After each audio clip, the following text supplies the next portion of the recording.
right? On the image on the left. Those little circles represent your brain at a drowsy state, at a wake state, at a hyperstimulated state. Okay? All of it's supposed to be green. All of it's supposed to be green. So, if you notice that it's not all green, there's a lot of blues, there's teals and deep blues in there, okay? And so what that means is that those areas of the brain are functioning at a slower power or lower power. And something is causing that, okay? And it could be hormone deficiencies, okay? It could be some environmental toxins. It could be because you haven't slept in 24 hours because you killed yourself last night through doing something, right? And so what we do is that we like to do brain mapping cases on a variety of patients. And this is one of the typical patients with a lot of fatigue. They notice just draining energy. They notice that their motivation is not there. Their mood is not so great, okay? So we're like, well, what happens if they get on Recept, okay? And so I was like, well, maybe we could just put on Recept for a couple months and see what happens. So instead of a couple months, because Paul didn't give me that much time, I had 24 hours. So what happened in 24 hours was absolutely remarkable on the scan. And so the box on the right is 24 hours after. You see that on the bottom, two lines there, you see a lot of green happening, right? The brain is coming into more equilibrium. Okay, 1 second, I'll take questions after this. The brain is coming into equilibrium at those bottom 2 lines. Those bottom 2 lines are what we call the hyper-awake states. Okay? And these hyper-awake states, or stimulated states, the person after 24 hours is able to come into the adaptation. But not only that, if you look at the 2 lines above that, a lot of the deep blues, I call them lakes, a lot of the lakes have become more shallow, right? They become more teal. So the brain's coming to a balance, and that's just called a normal wakeful state. Okay?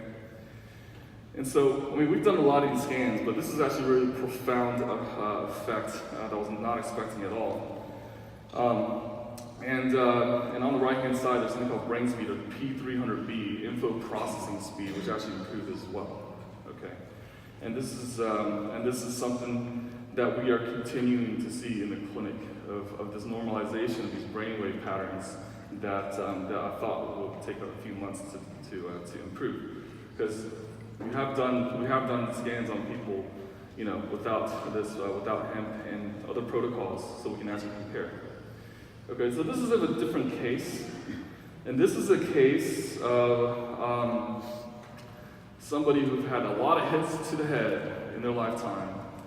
And so this is a case of a young man who started having addictive tendencies, started to have a lot of emotional outbursts, can be very, very, very, very nice 1 minute and flip the switch and go into a lot of meanness, okay?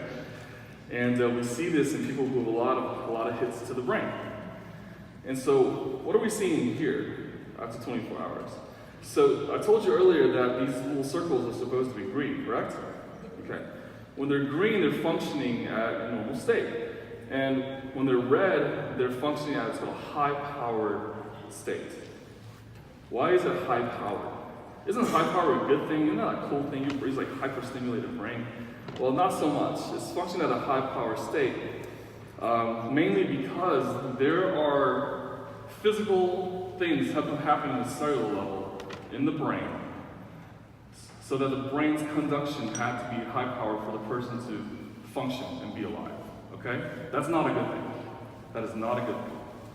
And so these people in our clinic are much more difficult to treat and deal with because they have a lot of chronic insults to the brain. And so what we see after 24 hours is a very remarkable thing. What we see after 24 hours in that area I circled, in the drowsy and moderately awake state, there's a lot of normalization into the red, but more importantly, we see that little red on the very top on the posterior side of the brain, on the bottom, right?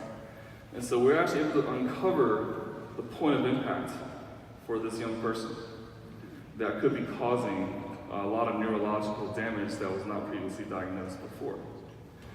And so I'm not saying that hemp can diagnose, cure, or treat concussions or traumatic brain injury. I'm not saying that at all. I'm not saying it at all.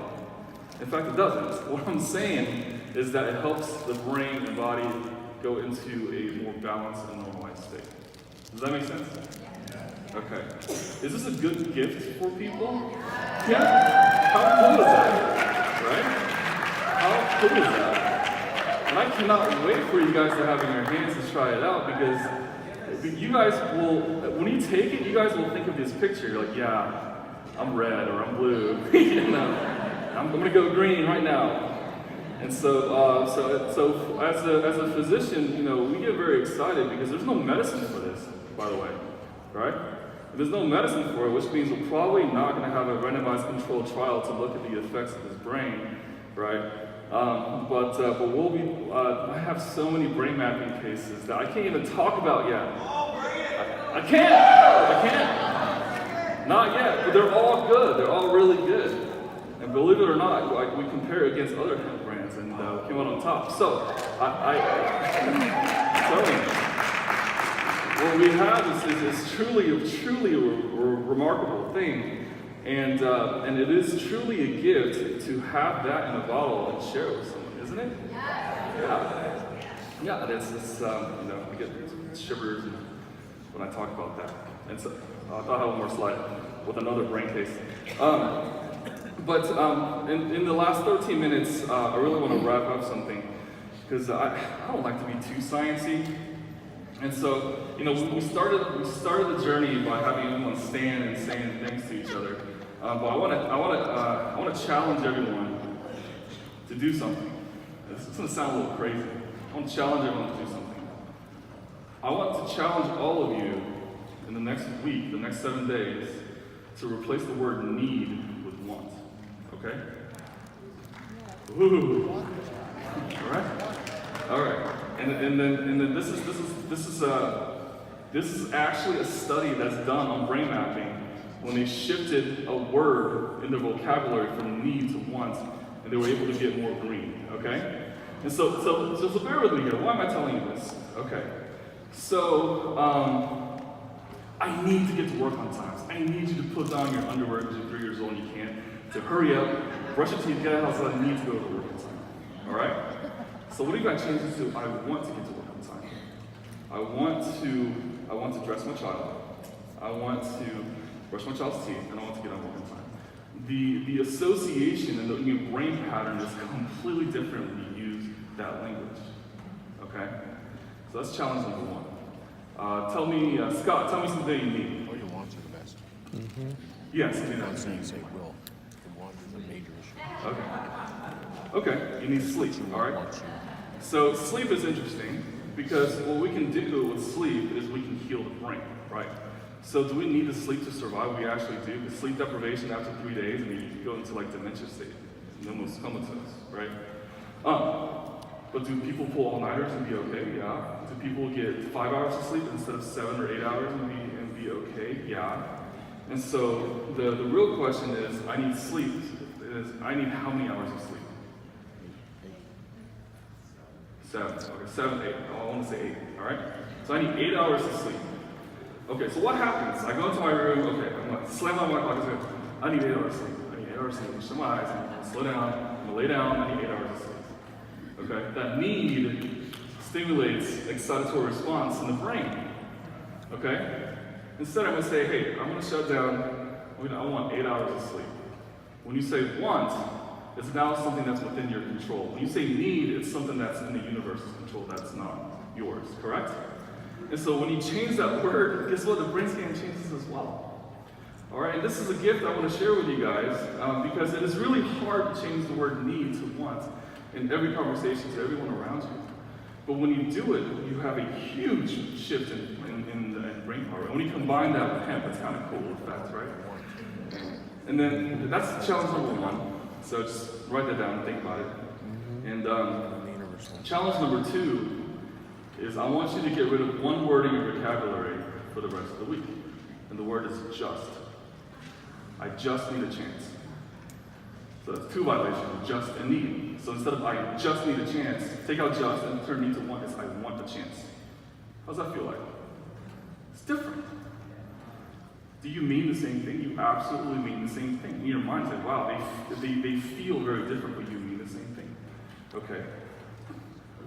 I need to do this for my future happiness, right? I just need to do this to get something done. No, I want to do this. Because when you say want, it is in your control. And when you do that, a lot of things happen throughout the rest of the day. You actually end up catching yourself saying just and need, right? And you're like, wow, I say that a lot. And every time you're saying need instead of want, every time you use the word just, you're stripping power away from yourself. Just like you see in the brain right here, that the traumatic brain injury can strip power away from your brain. You have complete control over your own neurotransmitters. You know that? That's